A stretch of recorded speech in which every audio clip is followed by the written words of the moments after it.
Sukitusmenetelmässä putket puhdistetaan ensin loasta ja kivettömistä. Seuraavaksi tarkastetaan ja kuivataan linjat. Rassattu ja kuivattu linja videoidaan tilaajaa ja valvojaa varten.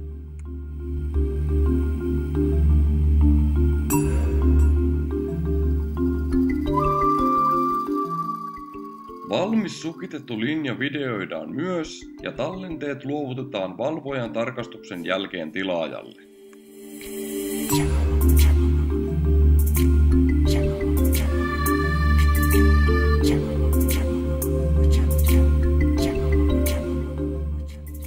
Putkiston haarakohdat ovat erityisen tärkeitä osa-alueita urakassa.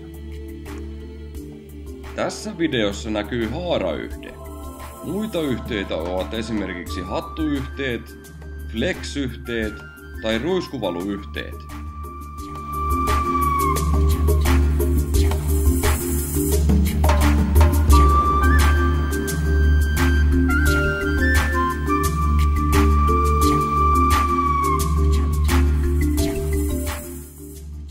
LTV Virta Oy tarjoaa modernien putkiurakoiden ammattilaisvalvontaa, suunnittelua ja konsultaatiota.